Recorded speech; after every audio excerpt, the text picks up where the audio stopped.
So you can see here over the checkpost, this is the border of Bangladesh and Myanmar. And you can see some of the houses in Myanmar. This is Rakhine State, where they came from, except they had to come over the mountains and over the rivers in the hard way. তারা যাচ্ছে হাড়ির তুতিয়া এরে গুলি ফয়ার গরি এরে মলেশা পরে গুলি ফয়ার গরি মারি ফেলাই দাসে তারা জিবা জেনোসাইড হয়ে গিয়ে এটা মাজা আয়া ইদে আতো হান মাসটা প্রেগনেন্ট হিয়ান তো আমতো দজা সরত আসি আমতো হিয়ান তো হেন্দেলা ফারানা ফারাদ দে মানসাল্লা It's sad to see that they're the victims of this.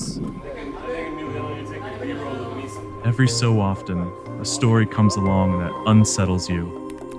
One that doesn't just describe tragedy, but makes you feel the weight of it deep in your core. Tell us the story of how you escaped from Myanmar. For me, this was that story. It was a very horrible and unfortunate story that took place in my life. Stories like this don't fade, they echo, long after the world has looked away.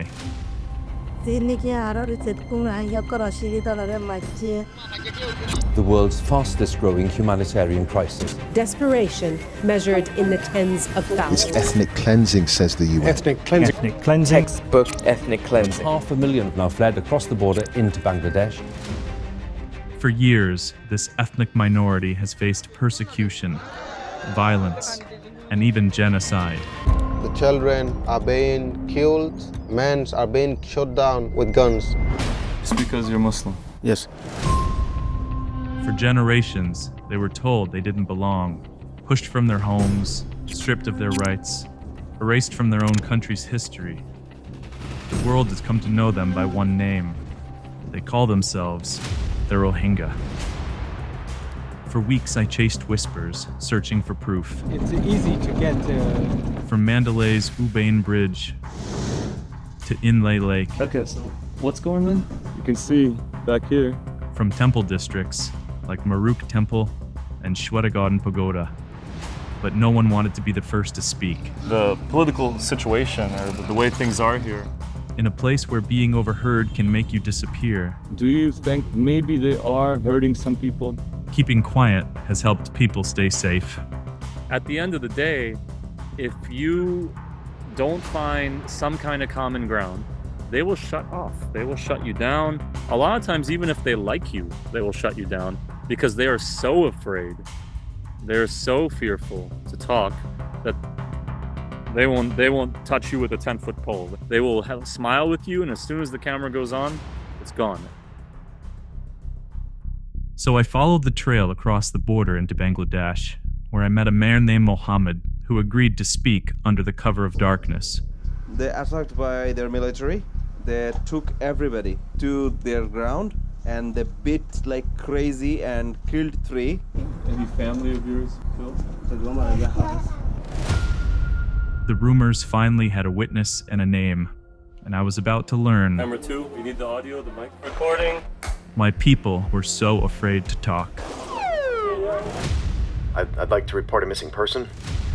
His name is Ali Karim.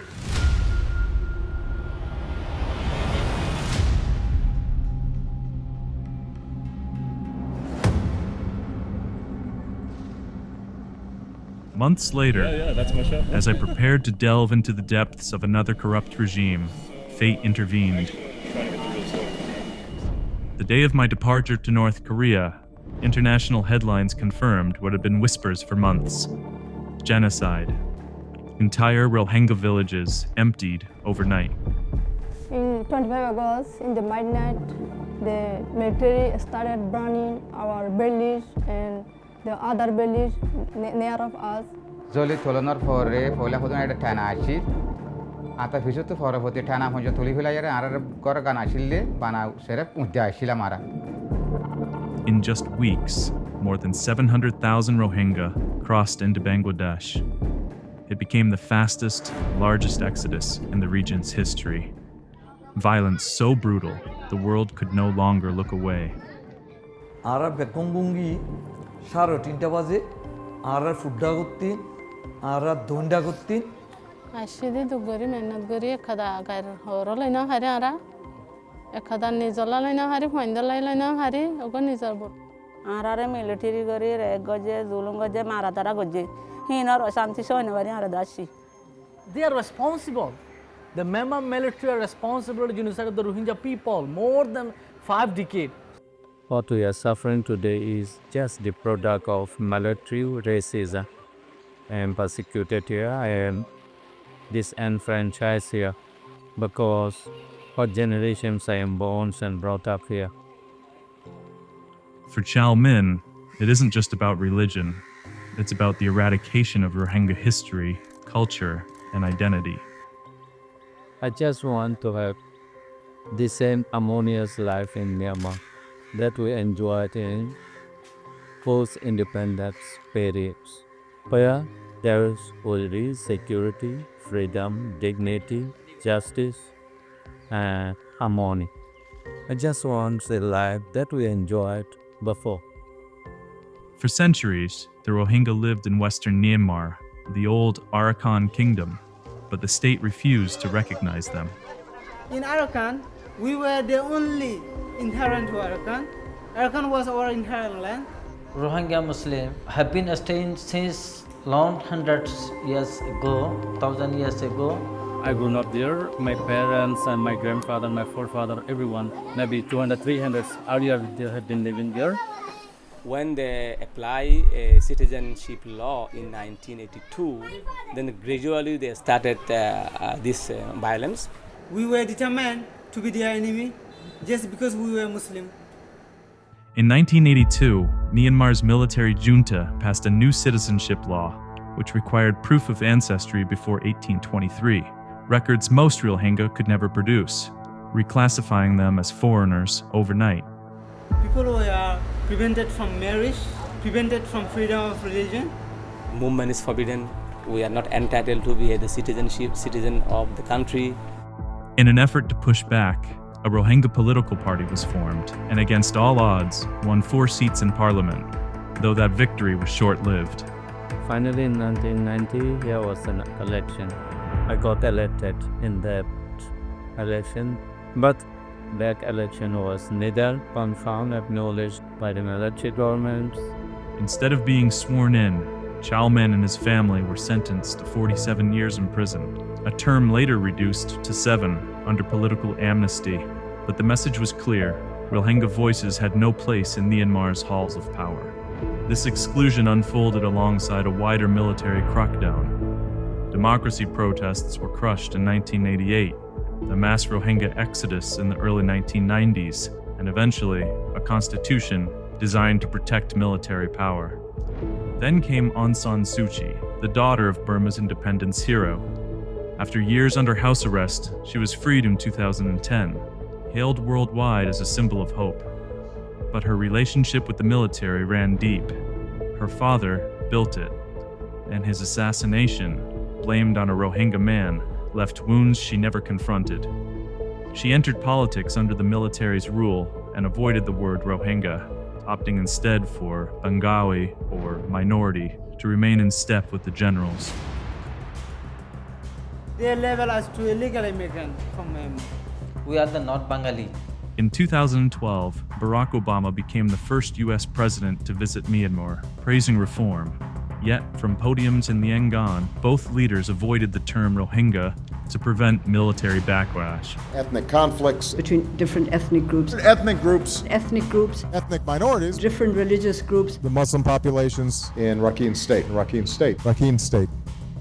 So 2012, there was a horrible situation. People slaughtered with the villages burned. More than 120,000 people being kept confined in situ in the IDP camp. So they put more restriction after 2012. They implemented martial law. Later they put more restriction. So nobody is allowed to visit anywhere. Daily life tightened into permits and fees, papers to move, to marry, to study, even limits on children, enforced by bribes and threats. By 2016, Suu Kyi had become Myanmar's state councillor, but the military still held the real power. The 2008 constitution gave the generals 25% of parliament, while any constitutional change required more than 75% approval, meaning the military could block every reform. They also controlled the ministries tied to defense, border affairs, and home affairs, as well as military operations inside Rakhine. Rakhine extremists, the Burmese, are able to convince the military government, which is because they are the one who report against us. They say we are illegal migrants from Bangladesh. We are not entitled to be citizens of the country.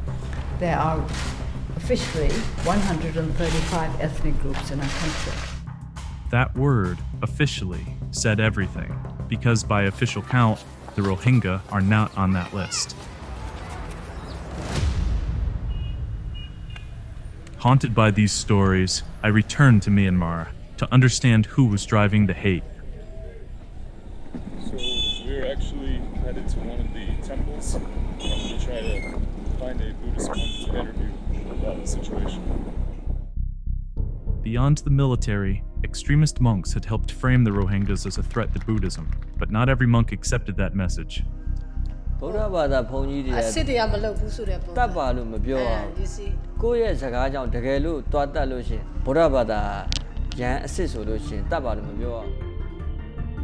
2017, senior monk Satagu Sayada was accused of using religion to justify violence against Muslims. Nationalists used that rhetoric to spread hate, while the military cast itself as Buddhism's protector. But outside the monasteries and military checkpoints, I found another side of Myanmar. Young people trying to imagine a different future, while living inside a country still afraid of its past. The political situation, or the way things are here, were kind of making it difficult for you to maybe live here or want to be here or whatnot, but you came back home.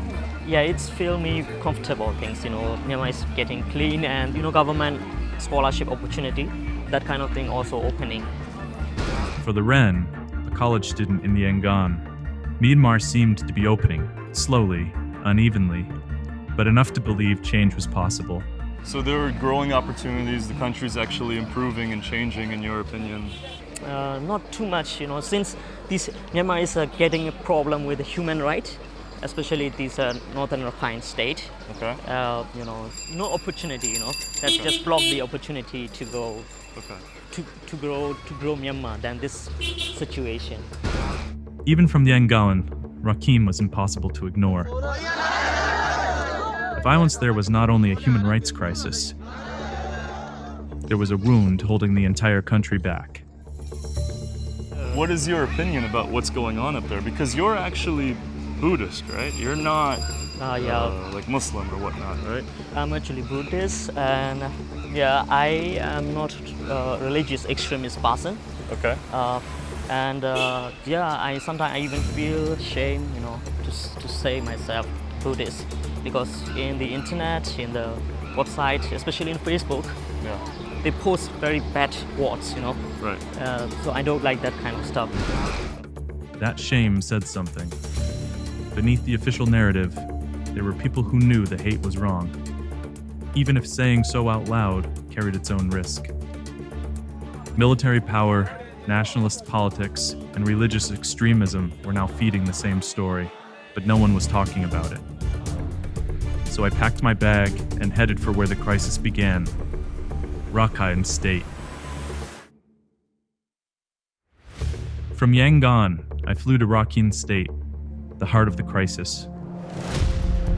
Here, journalism itself had become dangerous.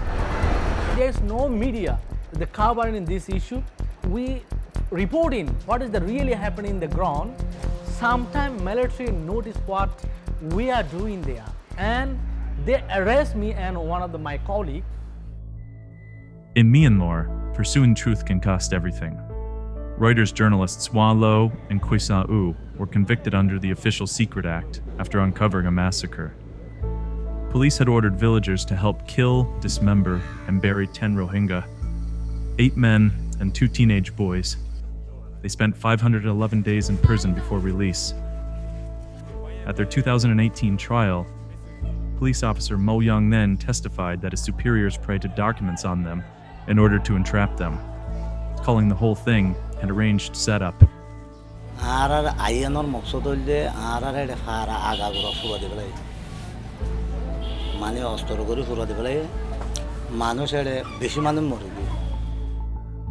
But the violence did not just destroy villages. It changed the map itself. Communities were cut off from each other. In Sitwe, even reaching the next village meant crossing through a system built to control movement. This is all empty places, so these are all empty former Muslim homes after the 2012 attack. Now it's just Buddhist Rakhines and the houses are all empty. Yeah, this is a government. Oh, this is all government now.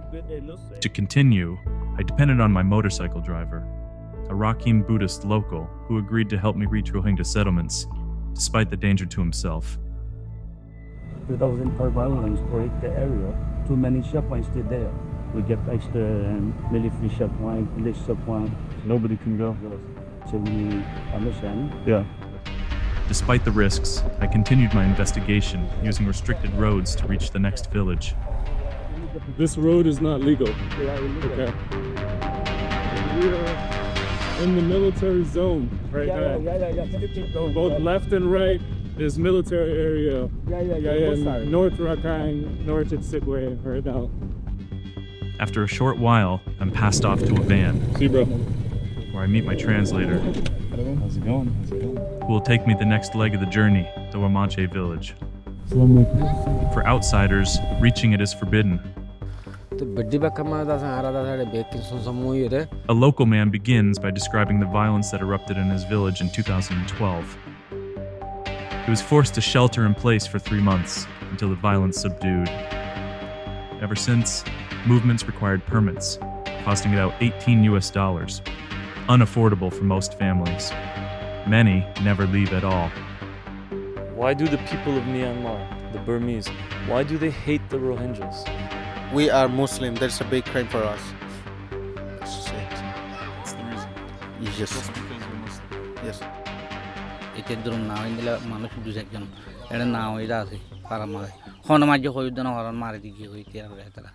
These attempts are not only justified, they are encouraged. And according to the village, the reason is twofold. One is about religions, another is about the economic. Our new investment law is intended to be business friendly. The investment law opened up the door to northern Rakhine, a land rich in metals and natural gas, now within reach of foreign powers. Criticism. Any comments on the Rohingya?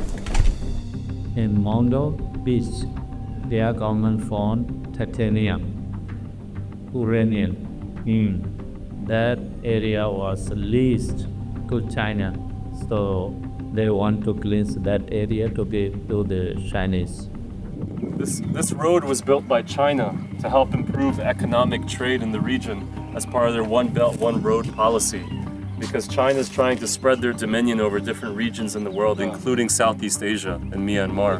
And they actually help to fund the war that's happening in that region because they want destabilization and chaos so that they can get those natural resources and spread their wealth and increase their wealth. And this is one way that they're doing it. China, long embedded in Myanmar's infrastructure and trade, quickly seized new opportunities. Ports, railways, various mining rights. For the Rohingya, this wasn't development, it was displacement. But foreign powers weren't the only ones to benefit. The cleared land also made way for domestic infrastructure, like here, in the village of Indin, the same location of the massacre uncovered by Reuters journalists. Military bases, helipads, fenced compounds, new security roads, all built where villages once stood. Whether handed to investors or claimed by the army, the result was the same.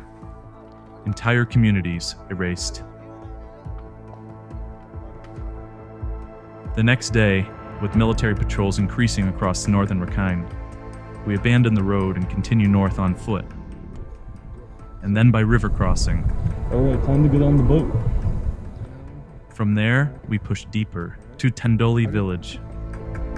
For their safety, they remain on high alert, as risk of discovery by the military is constant. We meet a man willing to talk about what he knows about the recent attacks. I've gotten opinions at other villages. The conversation quickly turns to ARSA, the Arakan Rohingya Salvation Army. Formed after the 2012 Rakhine riots, The group began with crude weapons, but was later blamed for landmine attacks and ambushes. Yesterday there was an attack in North Kachin, a landmine, a military vehicle, and guys with guns. The military had pointed their finger at ARSA, but as they spoke, the man called a friend from the region to confirm the report. So you're saying that there's no way to really confirm that they were behind the military attack reported by Al Jazeera 2 days ago? The contact insisted that ARSA was gone, driven out by military raids months ago. So apparently there's no confirmation that they're behind this, or that anything even happened, because a lot of the area has already been cleared and there's nowhere to hide. And his friend actually said that ARSA's gone, like they've all left, like they're not even there anymore. Either they went to Bangladesh or they were killed or something like that. The official story began to unravel. Captain Bo Yang Nang, a police officer in Rakhine, testified that there hadn't been an ARSA attack since August 25th the prior year. He says commanders themselves ordered the village burnings, a rare admission from inside the system, one that came at great personal cost. Later files obtained by the Commission for Internal Justice and Accountability, or CIJA, confirmed his claims. Documents showed that the military had been arming proxy militias, or pocket armies, for years to wage violence against the Rohingya. Facing threats, Nang fled the country, leaving his family behind. Are they conducting any other attacks up there that you know of? Questions remained over ARSA's role in the military's version of events. Could they be arming ARSA, or inventing them outright to justify their brutality?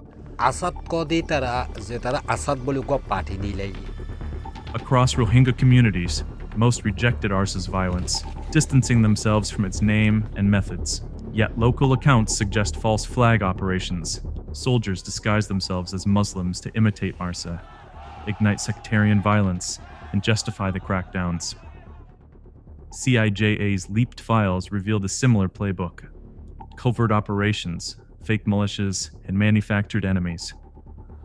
Rohingya Muslims bore most of the violence, but Hindus too were not spared. The man describes masked men surrounding his village, killing 30 people, including his mother. Their identities remain unknown.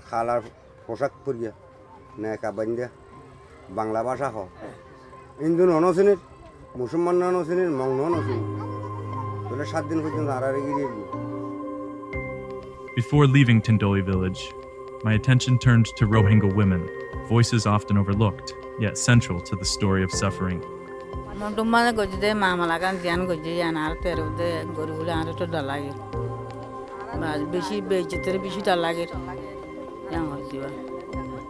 Biryani माने बिशी आशिल्लो जाल्यार बिरयानी मारा तारा करी लोगे गो बाजारात जामारे लोजार बादी दी माजी दरो बिशी मारी फाड़ी ताड़ी दिए बिशी सारे दुनिया का करो बिडी बिथडी दिल और माय वाना कलर बिशी नि जाने दे रे बुझ दारा नि सुगो दो देखी मिलिटरी फारा गल लगा गोली बाजे बिरयानी ने डोरे बेगो एकान मा दलो तकी हिंतुन मेला वाना कल टाइम जाय नगर मा गला गला दुनो कल गजी আর হর রেবা কি হ্যাঁ রেবা মানুষ পিছু শিক্ষা মানুষ এবার আর হর আর কারমাস গরি দেন হই ফুয়ান দরা আনা কেঙ্গুর হাবাই মারা হন মিকা চলি ভিরি না ভারি আই জানে ভারি চাইল চাই না ভারি কেঙ্গুর হাবাই কেঙ্গুর নিলিম কেঙ্গুর গলিম ইয়ান বেশি চিন্তা লাগে আসসালামু আলাইকুম Life here is a constant struggle, marked by fear. Yet even here, families cling to hope. Whether that hope survives is uncertain.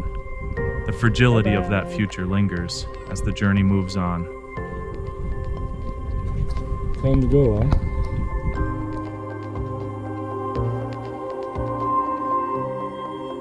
Back in Sitwe, the crisis takes another dimension.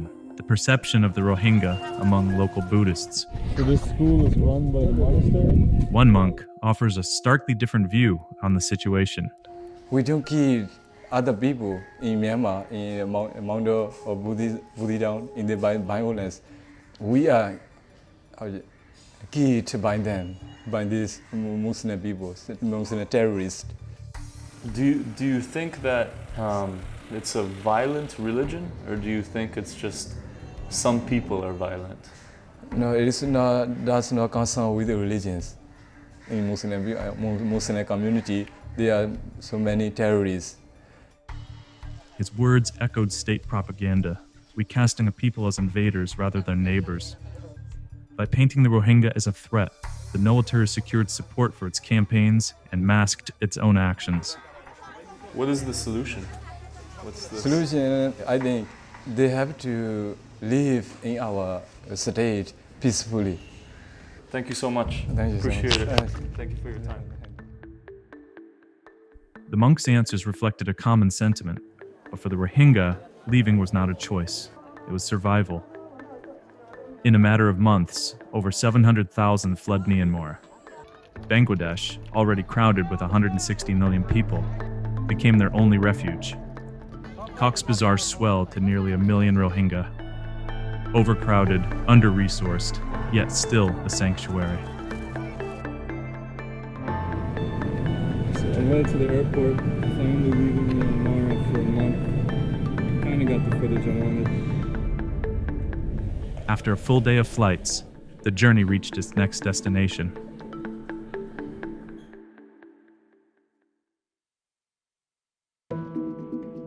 After a long night of flying, I finally arrive. The streets are jam-packed. Crowds, vendors, buses. A government-appointed tour guide helps me secure the permissions to visit the Rohingya refugee camps.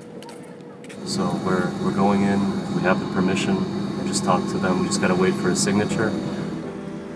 As we prepare for the journey, there's an added layer of caution. Filming must be discreet. Authorities tightly control the camps.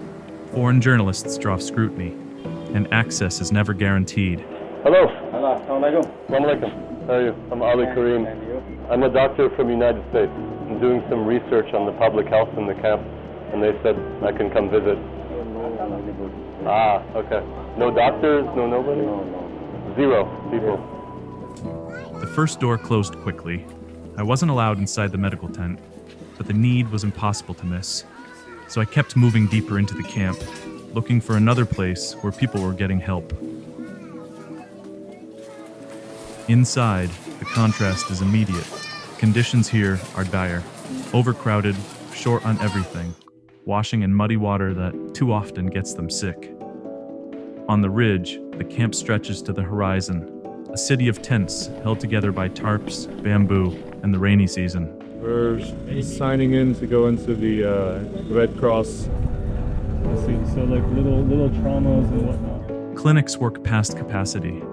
Bangladeshi Red Crescent posts, Red Cross partners, even ambulance crews threading their way through busy streets, treating infections after the rains, diarrhea, fevers, births, and the wounds that come with 1 million people sharing one hillside. I lost my mother because of the diseases. आते फाशी बेकुनो data हाना school मिस्कूल बांधी दिए और पंजरे जाते फन्ना पड़ा ये दवाई उसे दिए. In a camp where healthcare is minimal, those with chronic conditions often have no choice but to wait and hope while their illness progresses. I have no word to explain the life of the refugee camp. This is the not life.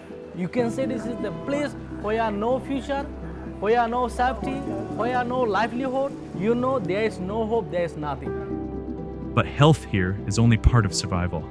Bangladesh government do not let us to go out of the camp.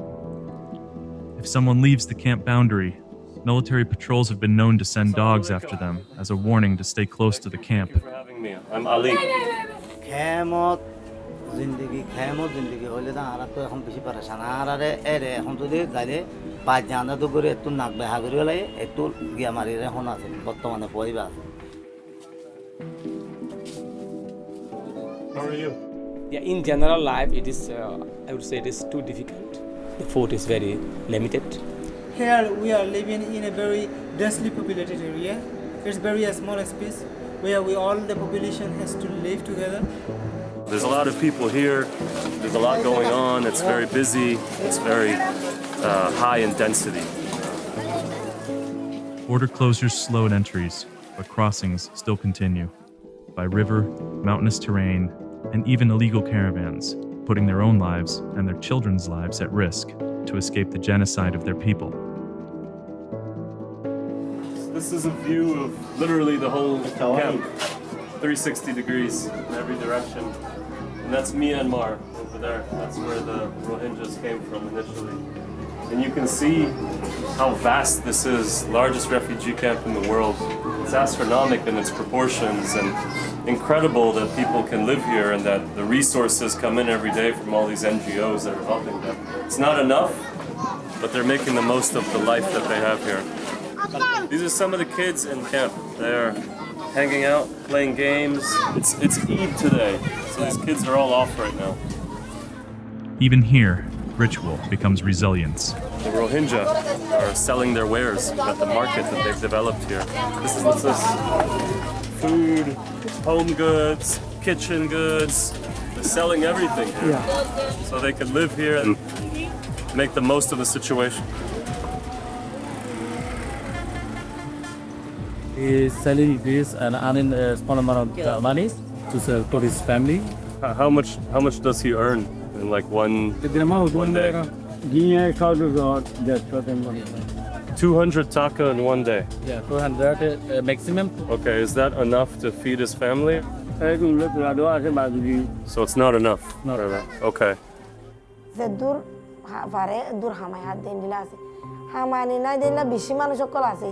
Assalamu alaikum. Daily taka bale 2 number. 8টা to 10টা পর্যন্ত। একদিনে কি 3-4টা 200 টেলে পাই। So 100 taka is just enough for food. Not enough for food. 100 taka for 14 hours. That's about 82 cents a day. Barely survival. Because of not enough ration and not available work, people have been risking their life and impose the illegal practice. Barkule nelier hotela anna barkule nelier ara khas gori na pare kempo maje din de hayere be ara konde kya gori de na ade ana wan mani jonni ki e mare tura mura sori gore. Rohingyas in Arakan have been counting how many killings, how many burnings, things like that.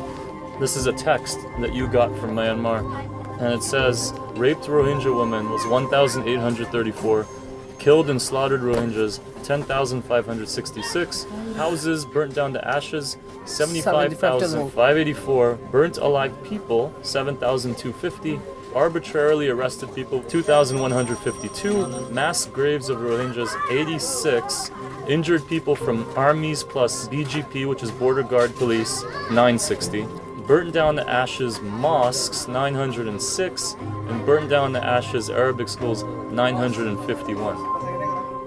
Sian arar wachar murar angatala ho angastala angatala maze gogata maze manjer bana India suri gola di diare jita yanto na suri gola di.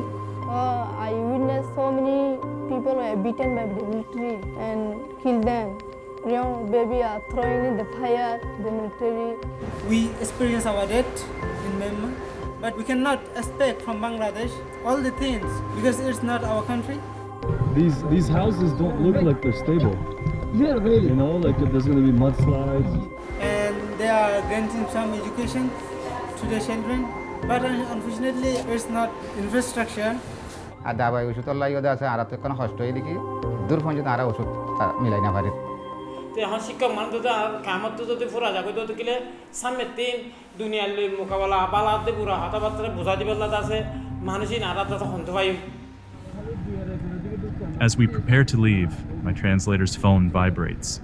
So DGFI, they've been calling for hours because they want more information about who I am. Where is he from? Yes. What is he doing here? Yes, brother. Could I be a spy or something else? Bangladesh has tried to manage the Rohingya crisis quietly, balancing international aid and domestic pressure. In 2017, they signed a repatriation agreement with Myanmar, promising the return of hundreds of thousands of refugees. None have gone back safely. According to Human Rights Watch, the government has also relocated thousands to Basan Shar, a remote island in the Bay of Bengal. Flood-prone, isolated, and guarded. He keeps the crisis out of sight and out of mind. It's a very interesting situation. Yes, yeah. It's very sensitive. But little did I know that avoiding these people was going to be harder than just leaving.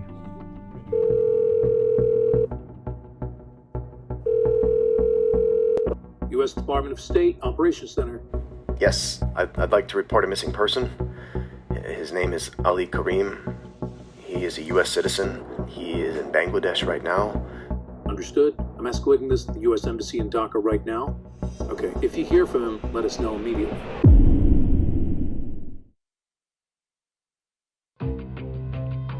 In Cox's Bazar, men I believed were watching me came to my hotel, asking where I planned to go each day. So it was a little bit unnerving because, I was thinking that, am I going to get arrested? Am I going to get deported? Am I going to get banned or something at the very least?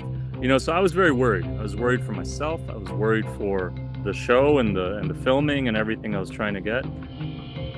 In order to keep filming, I had to mislead them about my destination. To avoid being traced, I erased everything. Years of photos and posts, deleted in minutes. It was my only option if agents searched my phone. So I had a tail today. They're from the DGIF, but now they're done. Also got a call from the US Embassy. My editor got worried because my social media changed this morning because I was afraid of the tails. So I deleted my Facebook and everything. Now we're good. I talked to them. We're all right. They know I'm here. The editor knows I'm here. We're good. The U.S. Embassy advised caution. I was safe for the moment, but still under watch. So we are at a new camp right now to get more interviews. Today, I meet with a husband and wife. Their story reflects not only their own tragedy, but a pattern of atrocities confirmed by international investigators.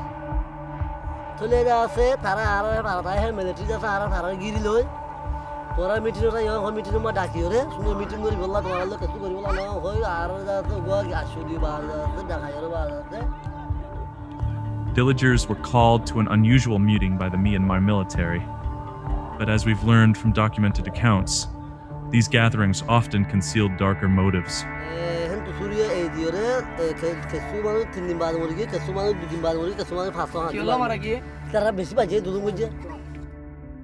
What unfolded aligns precisely with the reports from the UN fact-finding mission of 2018, confirming that Myanmar military operations targeted civilians deliberately, methodically, and with brutality.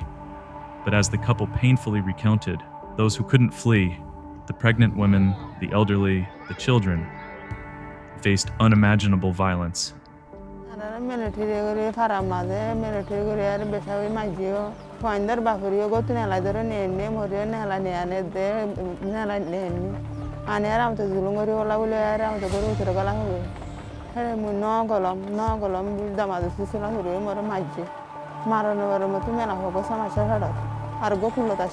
military majide hede paye joro paye duk paye ne military mari baade timaj baad ko morige tindi maade ko morige. Human Rights Watch documented a chillingly similar incident known as the Tole Tole massacre on August 30th, 2017. Villagers were similarly summoned under false pretenses before being systematically attacked and murdered. She lost her husband and their father, and they both got hit by gunshots, the oldest son and the mother. One by one, villagers stepped forward to share their story.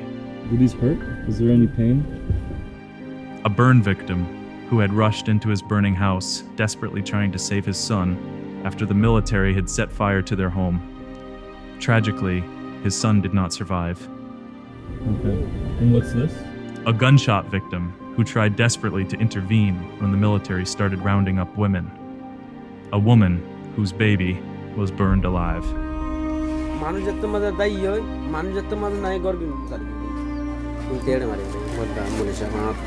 of his elder brother, he was slaughtered.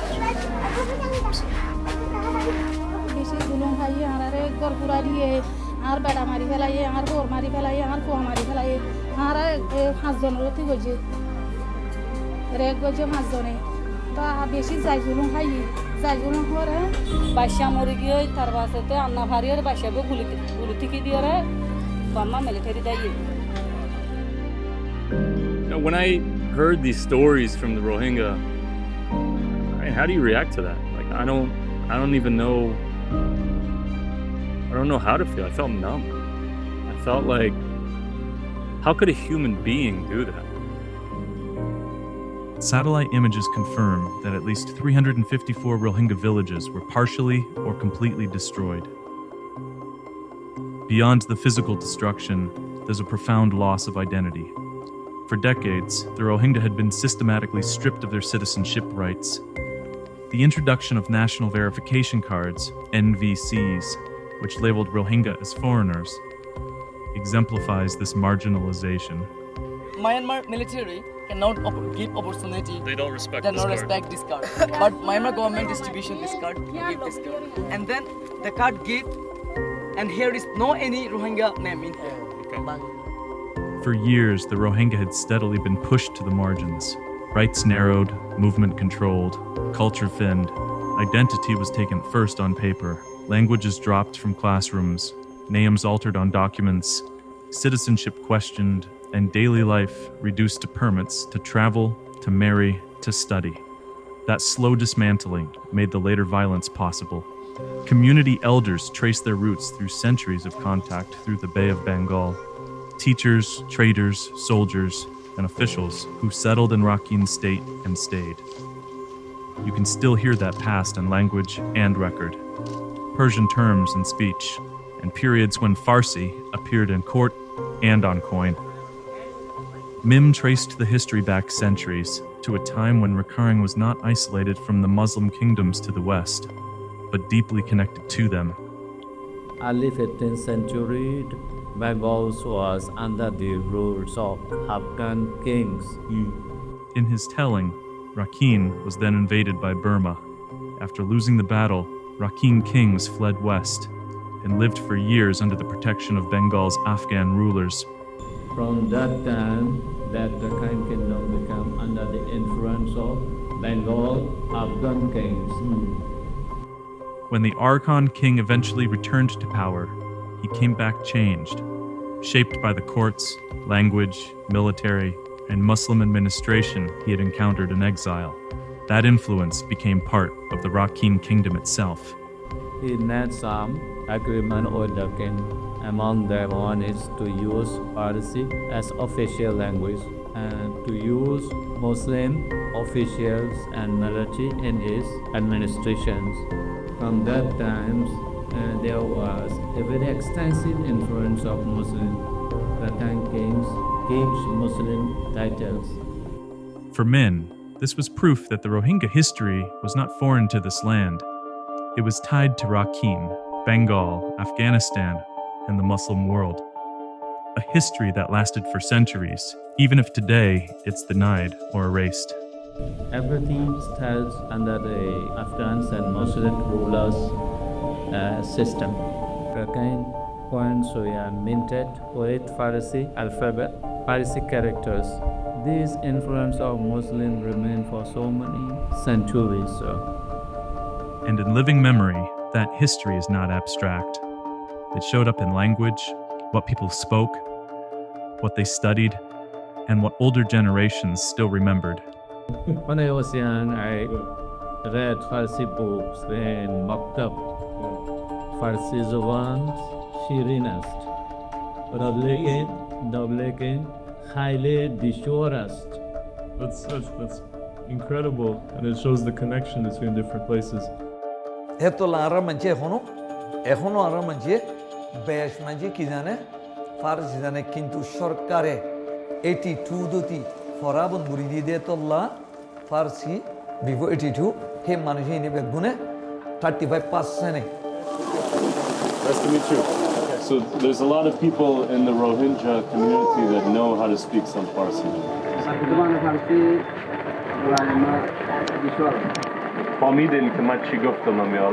He is speaking Farsi right now. Shukran. It was cool because I realized these people are not lying. Their identity is not some fabricated, we are from Myanmar, but secretly we're Bengalis, and we came here as some secret immigrants that Myanmar would like to have you believe. No, they really have been here for a long time.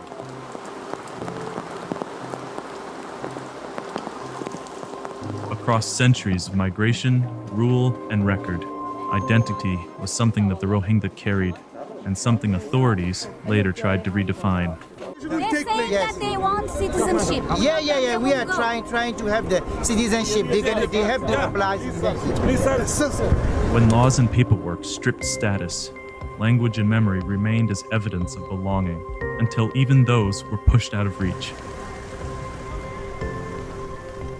Oh, it's really hot in here. It's really hot in here. I'm with these guys inside of a parked car right now in one of the camps, Kutupalong camp, because we have been getting tracked by police and intelligence, their DGFI and other police officers. This is the ministry? Yeah. This is Mr. Garbage as well. So, yeah, police is coming. Police officers have been kind of following us around to make sure we're not like filming or talking to people or getting stories. Assalamualaikum warahmatullahi wabarakatuh. Tai okule white camera kule kan hawa san hawa tulatuli kule sab. Maze kumila. Yan maze ira araba gunzo mikili takina. There were 4,000 people standing right there, and the police officers were standing high up, and they shot thousands of people. Tula Tole is located near the border of Bangladesh. The Myanmar military had fortified that area to prevent villagers from escaping. Very few survived the massacre that day.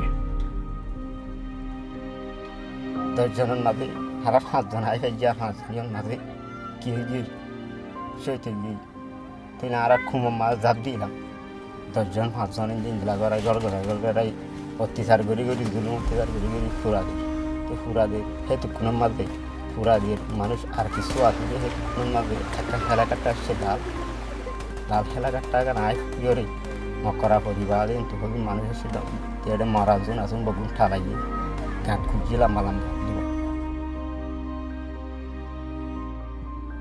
Two more men came forward to share their story. One of these men had actually done business with the military, building cell phone towers and signing contracts with officers.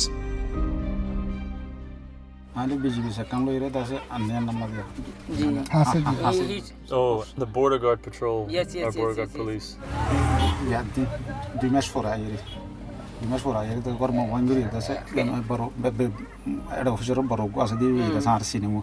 So he released him. Yeah, and he warned him. He said to him, "You have to go." They described consistent military fire from a camp near their homes, Camp 552. He witnessed firsthand the army burning houses and taking property, and he identified the officers involved. 29. One of the officers' name is 29. He killed people. Do you know any other names? Kuku. There is another name is Kuku. He also killed? Mamonte names. Okay, keep going. Any other? Bye. Okay. All in the same place. They work in the same place. Any other? Nelui. He is army. Okay. Anybody else? He is also 552 army camps. Camp 552 army camps. And he killed people too? Okay. He was there? Arashil. Ita asa sung mani sharang mati tashi. Pawang goja thai buhan laget de mani nampuni dita asa military ganti mati fojo dara ashil turo te thai buhlian ara monogorid de. Ite jaire majir sogu ya no diki mani te ase jam bajbag mache eza ma tara ara no diki tara ki hon ase na ki na ara phune mari. Masane chau tara. Khali. Tara lewali hai. Lewali ayo lehi ya tara ngao It's chilling, precise detail. The violence they're describing took place in the escalating tensions that had boiled over after the ARSA insurgents attacked multiple police posts and the 552nd Light Infantry Battalion base in August of 2017, an attack that sparked the brutal military retaliation. Critics say the army targeted civilians instead of insurgents. These men lived through their chaos. Their testimony is not a complete picture yet, but each man, each location they share brings us closer to understanding what really happened.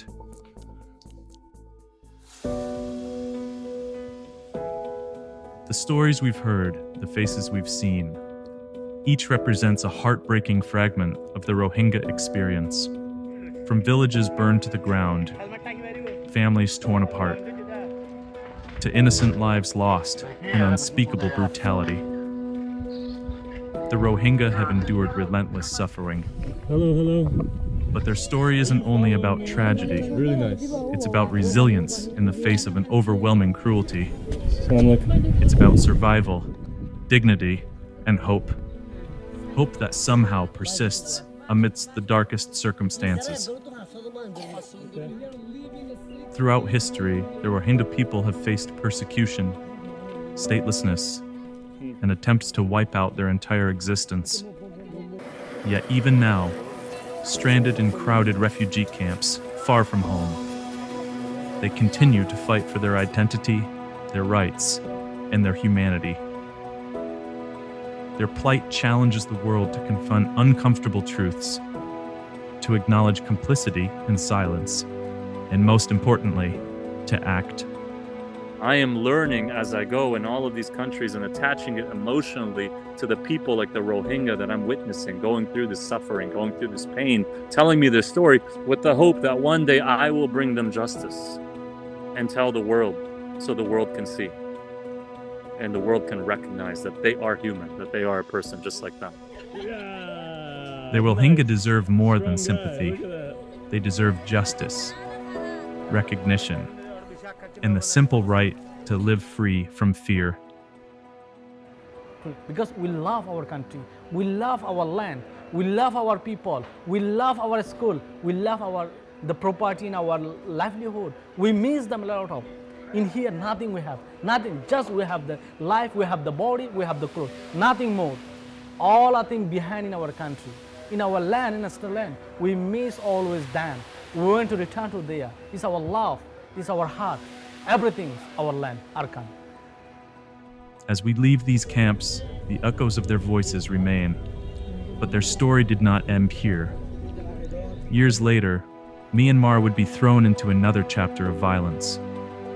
And for the Rohingya, even the camps they fled to for safety would become more dangerous.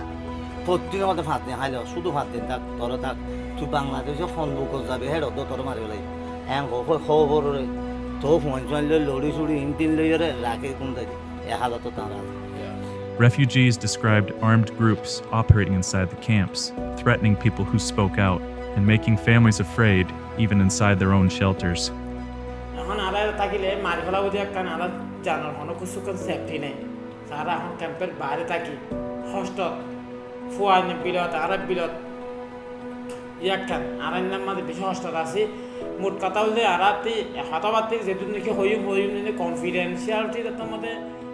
আরাতে বেশি শান্তি লাগে পরেশান লাগে এটা আরাতে মানে শান্তি না লাগে আর আল্লাহ এখন বইতা রাখে হিসাবে আরাতে কি দিয়া সরহার তো হাইতে হাইতে দে Some believed these groups were connected to forces backed in Myanmar, like the Arakan Army or Maungdaw. Others said local authorities knew what was happening, but failed to protect them. There was an incident in the past. Some foreigners are taking some young Rohingya children to away. Like they kidnapped 2 children with them. Safety silence 1 minute মাঝে সরকার যদি সাহায্য দিলে 1 minute মাঝে camp দাসে manage করবে সরকারে silent offer দিয়ে দিন আমরা কিছু নাই মানে আন্তর্জাতিকভাবে যাচাই করে রেজিস্ট্রেশন করে আর বন্ধ করতে চাই আর বিভিন্ন অস্ত্রধারী ক্যাম্প তাই আমার এটারা বিভিন্ন গ্রুপ সৃষ্টি করে আর নিরহ মানুষেরা এটারা চাইলুন করে আর হত্যা করে এটারা For the Rohingya, even exile did not mean safety. The struggle to survive would continue.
It's sad to see that the Rohingya are the victims of this, and the people responsible built the nicest road in the region that leads right into Myanmar, and they can't even go home over this road. It's sad. So we, our team, decided to support humanitarian access to them a little bit, what we can.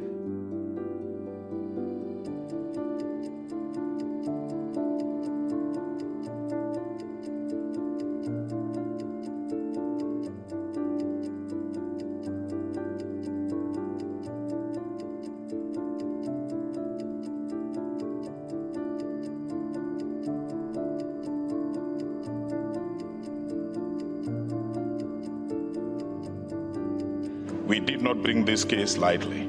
We brought this case after reviewing credible reports of the most brutal and vicious violations imaginable inflicted upon a vulnerable group that had been dehumanized and persecuted for many years, the genocide of the Rohingya in northern Rakhine State.